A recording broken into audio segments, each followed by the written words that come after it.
Hey everyone, it's Getting Crafty 101. Just doing a little resin update, showing you my first Decadent project, and also just a little fire safety reminder. I had an incident yesterday, but first I want to show you my Decadent. I guess that's how you say it.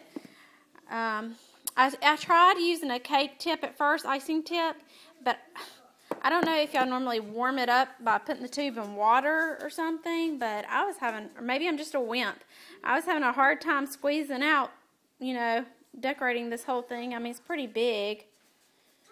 So, I don't know, maybe I should do it in sections. I think I'm going to try to warm it up in water first. If I shouldn't do that, let me know. But anyways, I ended up just squeezing it all on top and then, smearing it across, and then I did a little designs with a toothpick in it. But I think it turned out cute anyways. And these are with some just old pieces that I've had. Nothing, they're not resin, they're just, those little glass things that you buy at Walmart. And these are some of the very first resin pieces I did. I didn't really like the way they turned out for jewelry. They were too blingy for me, I guess. But I thought they'd be cute on this. Anyways, that is that. Other thing is, I bought these yesterday at Hobby Lobby. They're the alphabets. But when I popped them out this morning, I quickly realized that the tops are the bottoms and the bottoms are the tops now. Because the G, when it comes out, usually the bottom of the mold is the top that we use. Well, it has to be opposite this way because they did the G the correct way. Because, let me find the G. Where are you? G, G, G. Here's G. So this is the side that was the bottom of the mold. You see, it's backwards. So now I have to flip it over and make it this way. So I'm going to have to sand this and hope it ends up turning out right. There are a few others like that. I just kind of thought it was a little funny for a mold company not to realize that they put it in backwards. They designed it backwards. How it should be. Anyways, and here are my little paw prints that I made the other day. I was really excited about them. I still am, but I need to do some touching up. See right here, it's got the black, or just a little bit of black came through. The thing with silicone molds is sometimes there's a little static in it, and so when you are pouring it, the static can actually make these fine strings of resin go to the sides, and that was giving me a little bit of problems. So, I don't know. I'll just have to be more careful is all I can say. See, there's a spot there. But all in all, I thought they were so cute. But there was little marks like that somewhere on every one of them. Like, I don't know if you can see it because it's real faint, but there's one on the side right over here. This one's not as bad. And then I made these Ohio State ones, red and black. These reds turn out perfect. These down here, they all have little air bubbles in them at some place. Like, let me see, like right here. Can you see that? Oh, it looks like little indentions in the outlining of it. So I don't know if when I glaze these with resin, if that will fill them in. I hope so, because it's very discouraging when you make this many pieces and then they're no good. These are the Ole Miss ones. They turned out good. Here's some emoticons, some of the personal ones. Oh, and I got this cool mold. It's dirty right now, sorry. From someone on Etsy. And this is how they turn out like.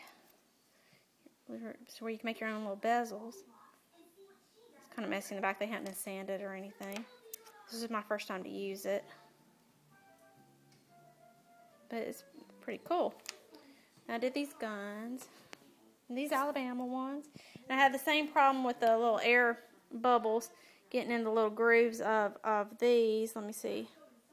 Wow, like right here. It looks like it's chipped, but that's where our air bubble was. That's those.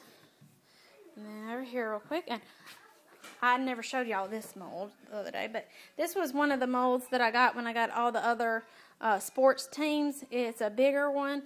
It's a Mississippi State one. As you can see, it's going to be a really big mold. This is the biggest mold I've done so far.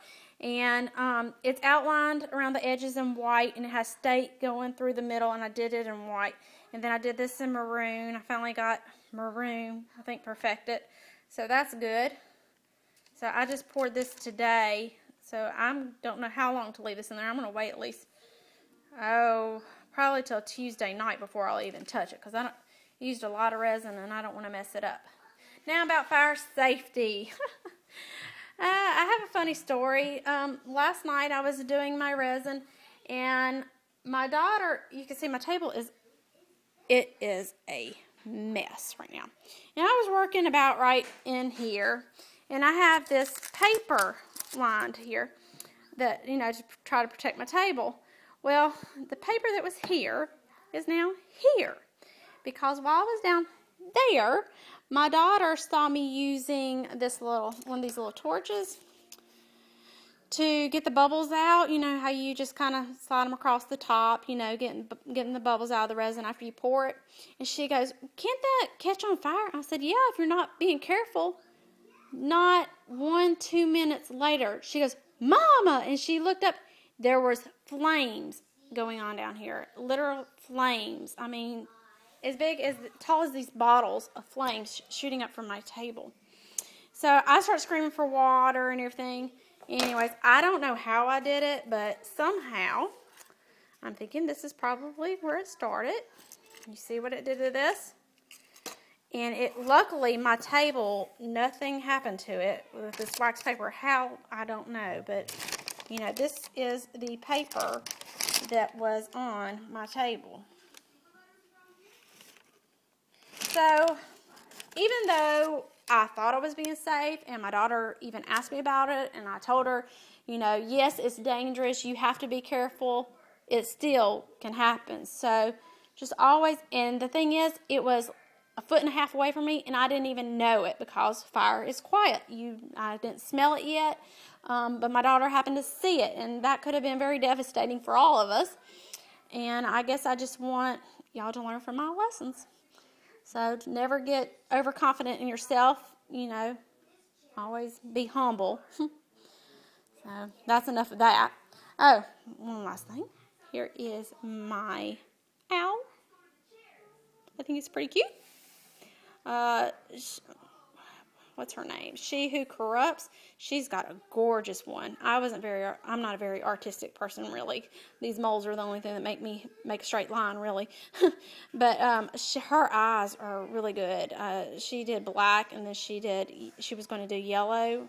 I can't remember if she actually did that yet or not. But anyway, she was talking about how she was going to do yellow around. I didn't even think about that. I just threw blue in there and thought, ooh, pretty. But so mine's, I guess, more of a cartoonish looking one, where hers is, more realistic. But I still think it's cute. My niece goes to Mississippi University for Women, and their thing is an owl, so that's what I'm making this for her. This is what it's like so far. Well, I hope y'all enjoy. Thank you.